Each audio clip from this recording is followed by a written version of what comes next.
Proses menghasilkan rangkaian DNA dari rangkaian DNA dengan cara DNA digunakan sebagai pola dasar dalam replikasi DNA. DNA juga digunakan sebagai pola dasar selama transkripsi. Kemudian translasi. Translasi adalah proses di mana informasi yang dibawa dalam molekul RNA digunakan untuk membuat protein. Urutan nukleotida tertentu dalam molekul RNA menyediakan kode untuk produksi protein dengan urutan asam amino tertentu.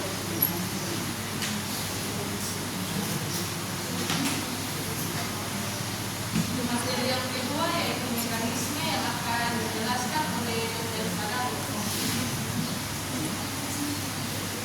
Baik, selanjutnya mekanisme transkripsi. Transkripsi dimulai ketika enzim yang disebut RNA polimerase menempel pada untai cetakan DNA dan mulai menyusun rantai nukleotida baru untuk menghasilkan untaian RNA komplementer. Ada beberapa jenis RNA.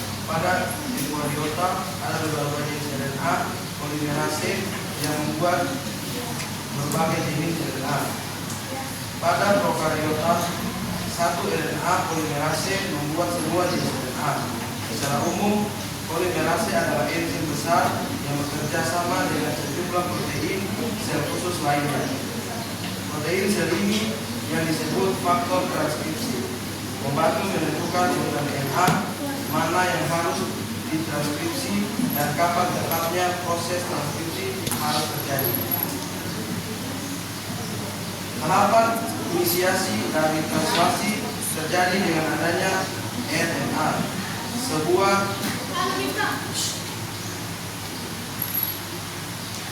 RNA yang membuat asam amino pertama dari polipeptida dan dua subunit ribosom. Dalam kompleks inisiasi, ribosom atau membaca kodon pada mRNA. Pembacaan dilakukan untuk setiap 3 urutan basa hingga selesai seluruhnya.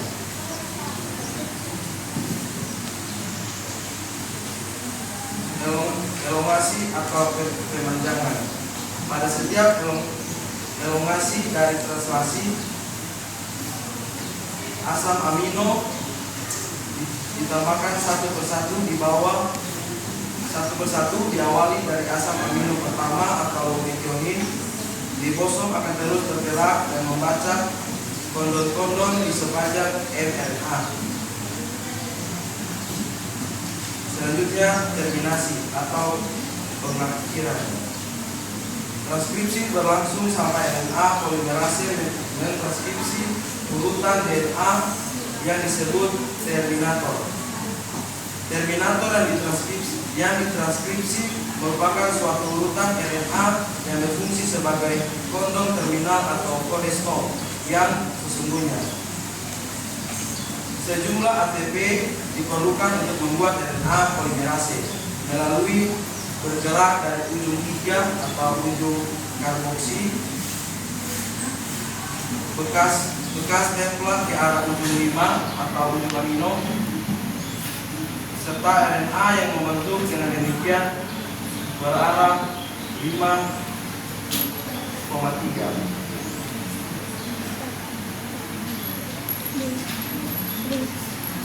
Kemudian mekanisme translasi. Proses translasi merupakan penerjemahan kondon atau urutan nukleotida yang terdiri atas 3 nukleotida berurutan yang menjadi suatu asam amino tertentu. Translasi dibagi menjadi 3 tahap seperti ada pada transkripsi, yaitu inisiasi, elongasi, dan terminasi. Semua tahapan ini memerlukan faktor-faktor protein yang membantu RNA dan ribosom selama proses translasi. Tahapan inisiasi terjadi karena adanya 3 komponen, yaitu RNA, sebuah tRNA yang membuat asam amino pertama dari polipeptida, dan 2 subunit ribosom. Sebagai catatan, ribosom yang datang untuk membaca kondon biasanya tidak hanya 1, melainkan beberapa ribosom yang dikenal sebagai polisom membentuk rangkaian mirip tusuk sate, di mana tusuknya adalah mRNA dan daging adalah ribosomnya. Dengan demikian, proses pembacaan kondon dapat berlangsung secara berurutan.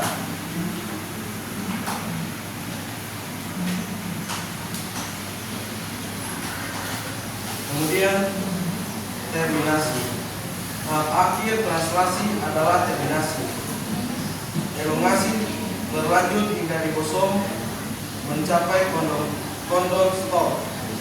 Triplet bahasa kondon stop adalah UAA, UAG, dan UGA.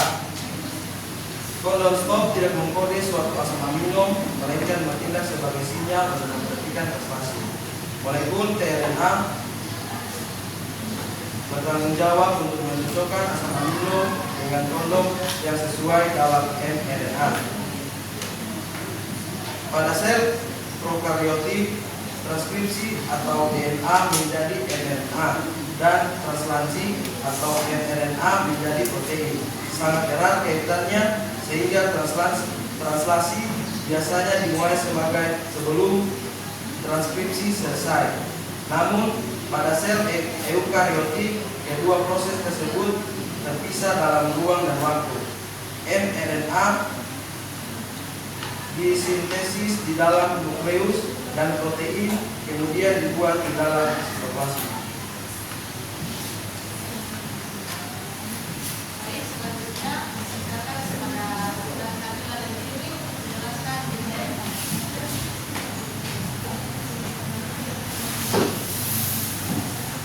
Baik, di sini saya akan menjelaskan proses transkripsi.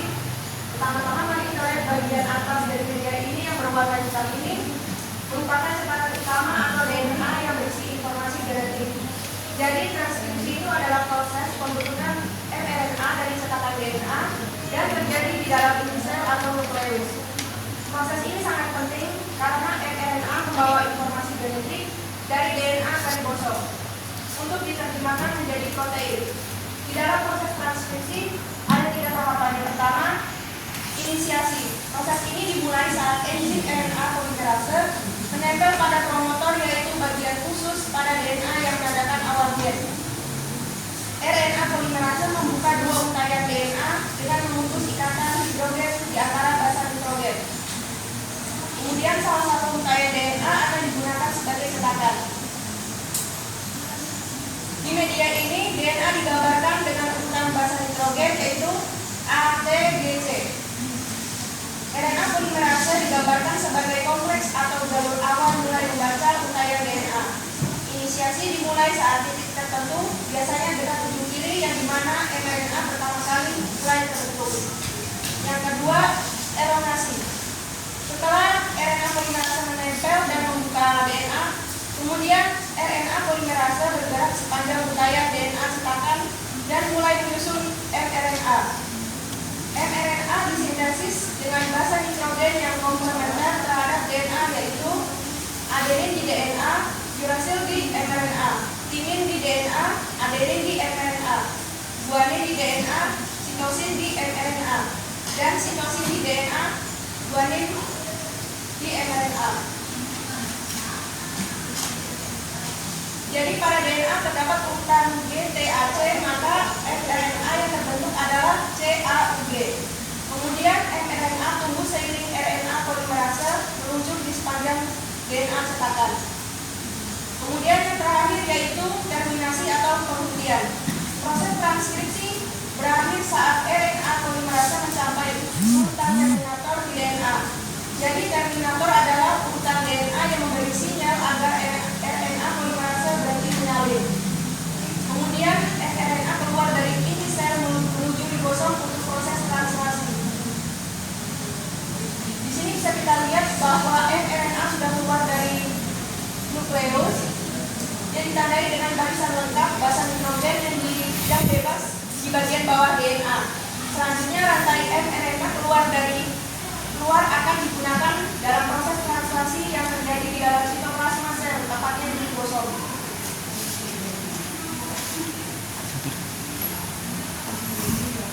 Baik, saya akan melanjutkan proses translasi. Adalah proses penerimaan kode genetik pada mRNA menjadi rantai asam amino yang akan menjadi protein. Proses ini berlangsung di ribosom. Di bagian tengah hingga bawah media ini, mRNA mulai masuk ke ribosom. Terlihat bahwa mRNA dibaca dalam kelompok 3 bahasa yang disebut koder. Contohnya, mRNA yang kita memiliki kode CAC, GUA, GUG, UGC. Setiap kode akan dikenali oleh tRNA. Ini yang mirip kepala jas, namanya tRNA, yang berfungsi untuk membaca kode mRNA melalui antikoder yang sesuai dan membawa satu jenis asam amino. Proses ini dinamakan elongasi atau pemanjangan rantai. Contoh, kode CAC dikenali oleh tRNA yang membawa antikoder GUG dan membawa asam amino tertentu. Kode GUA dikenali oleh antikoder CUA, CAU, dan begitu seterusnya.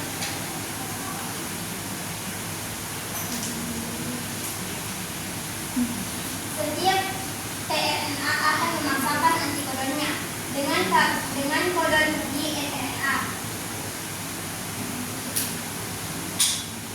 lalu meletakkan asam amino yang di bawahnya. Proses ini disebut terminasi atau penghentian asam. Asam amino digambarkan dengan bola-bola warna-warni yang kemudian tersambung membentuk rantai panjang disebut rantai polipeptida. Rantai ini mengalami pelipatan dan pemrosesan lebih lanjut untuk protein fungsional. Sekian. Baik, materi selanjutnya akan dipaparkan oleh Saudara Rizky. Dampak dari proses transkripsi dan translasi. 1. Sintesis protein. Proses transkripsi dan translasi. Perbedaan transkripsi dan translasi. Pertama, lokasi proses. Proses transkripsi terjadi di dalam inti sel.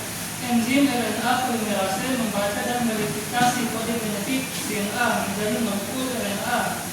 2. Helai RNA dimasukkan ke dalam enzim RNA polimerase yang kemudian menghasilkan molekul RNA sebagai salinan kode. Sebaliknya, translasi terjadi di dalam sitoplasma. Setelah molekul RNA yang dihasilkan dari transkripsi dipindahkan ke sitoplasma, ribosom berperan sebagai enzim pembaca yang menerjemahkan informasi RNA menjadi rantai polipeptida atau protein. Kedua, hasil akhir dari transkripsi adalah molekul RNA yang menjadi salinan kode genetik dari DNA.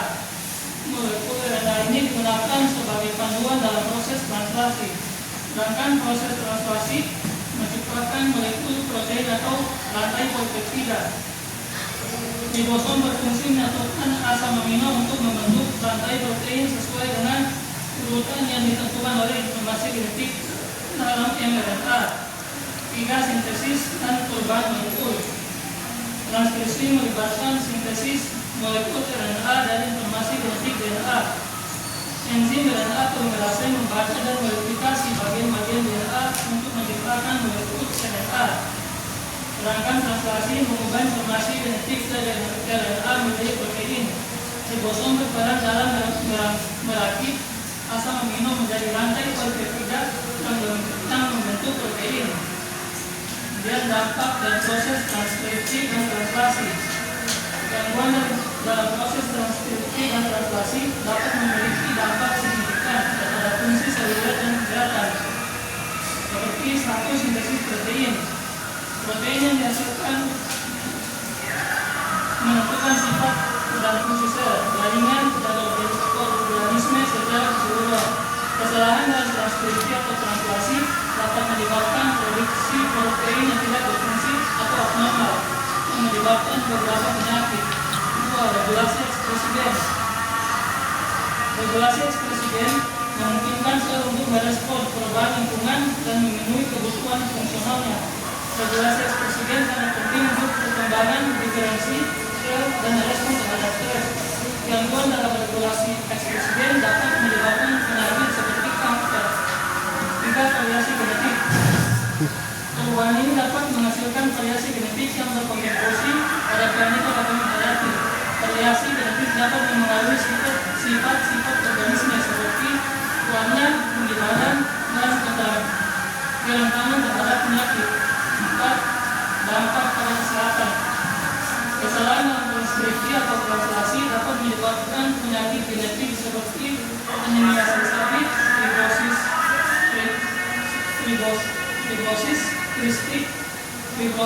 kristik. Beberapa penyakit seperti kanker juga dapat disebabkan oleh gangguan dalam regulasi ekspresi gen.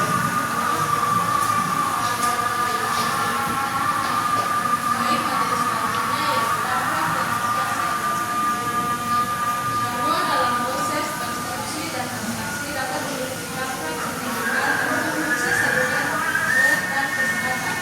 Karena kedua proses ini sangat penting untuk sintesis protein yang diperlukan untuk memproduksi biologis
mengganggu transkripsi. Kemudian faktor-faktor yang mempengaruhi translasi di sini ada 5. Yang pertama, mutasi mRNA. Perubahan pada urutan kodon mRNA dapat menghasilkan protein dengan urutan asam amino yang salah. Yang kedua, tRNA. Ketidaktersediaan tRNA yang membawa asam amino yang diperlukan. Yang ketiga, ribosom. Fungsi ribosom akibat mutasi atau paparan terhadap racun. Yang keempat, faktor inisiasi dan elongasi. Ketidaktersediaan atau disfungsi faktor inisiasi atau elongasi yang diperlukan untuk memulai dan memperpanjang rantai polipeptida. Terakhir, faktor lingkungan. Beberapa jenis racun serta obat-obatan dapat menghambat proses transkripsi dan translasi, mulai mutasi genetik. Perubahan pada urutan DNA dapat mengganggu transkripsi dan translasi. Paparan radiasi, bahan kimia, dan virus dapat merusak DNA dan mengganggu proses ini. Kesalahan dalam replikasi DNA dalam penjalinan DNA dapat menyebabkan mutasi yang mengganggu transkripsi dan translasi. Jadi, penting untuk dipahami bahwa transkripsi dan translasi merupakan proses yang sangat kompleks dan diatur dengan ketat. Gangguan pada proses ini dapat memiliki konsekuensi yang luas bagi kesehatan. Baik, selanjutnya kita masuk ke dalam diskusi bagi teman-teman yang bertanya sebelum nama dan asal mereka.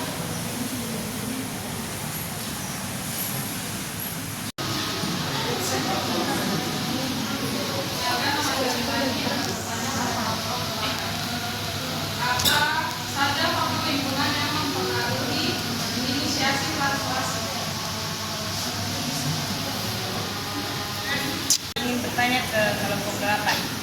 Jika gen mengalami mutasi pada daerah promotor, bagaimana dampaknya terhadap proses transkripsi dan akhirnya pada pembentukan protein?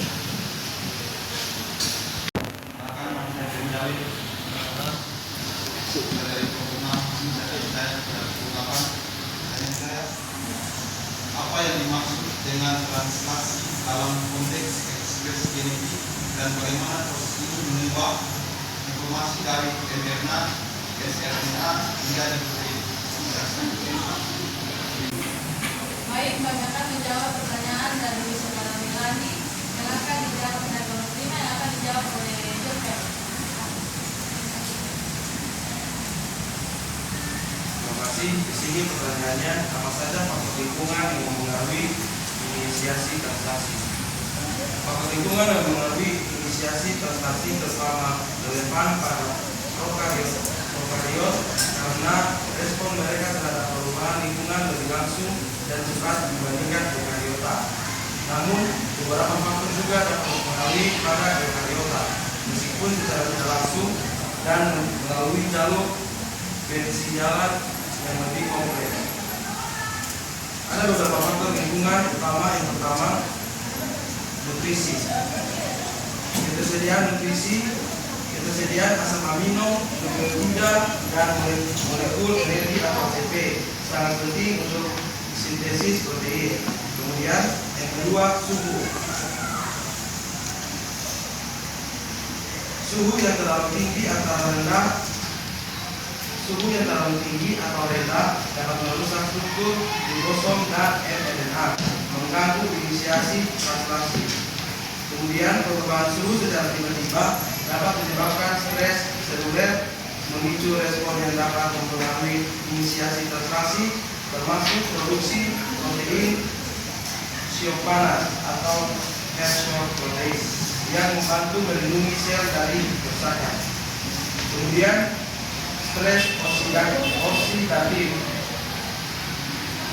dapat merusak komponen seluler termasuk ribosom atau mRNA sehingga mengganggu inisiasi translasi. Selanjutnya, salinitas. Perubahan salinitas dapat menyebabkan stres osmotik pada sel, memengaruhi struktur dan fungsi ribosom, dan memengaruhi efisiensi inisiasi translasi. Yang kelima, radiasi. Radiasi dapat merusak DNA dan mRNA sehingga mengurangi jumlah template yang tersedia di inisiasi translasi. Kemudian yang keenam, kondisi anaerobik atau aerobik. Organisme aerobik membutuhkan oksigen untuk metabolisme energi. Sekian, terima kasih. Baik, selanjutnya kami akan menjawab pertanyaan kedua dari Fanda yang akan dijawab oleh Nabila. Baik, kita akan menjawab pertanyaan dari Revanda, yaitu pertanyaannya, jika gen mengalami mutasi pada daerah promotor, bagaimana dampaknya terhadap proses transkripsi dan akhirnya pada pembentukan protein? Jawabannya, mutasi pada daerah promotor dapat mempengaruhi kemampuan RNA polimerase dan faktor transkripsi untuk menempel dan memulai proses transkripsi. Jika promotor rusak atau berubah, transkripsi bisa berhenti, berkurang dan justru menjadi terlalu aktif. Hal ini berpengaruh langsung pada jumlah mRNA yang terbentuk, sehingga protein yang dihasilkan bisa terlalu sedikit, bahkan tidak ada, atau terlalu banyak. Ketidakseimbangan ini dapat menyebabkan gangguan fungsi sel, kelainan perkembangan, atau penyakit seperti kanker atau kelainan genetik lainnya. Akan menjawab pertanyaan terakhir yaitu dari Jeremy akan dijawab oleh Nabila. Dan saya akan menjawab pertanyaan dari Jeremy, yaitu apa yang dimaksud dengan translasi dalam konteks ekspresi genetik dan bagaimana proses ini mengubah informasi dari mRNA menjadi protein. Translasi adalah tahap kedua dalam ekspresi genetik.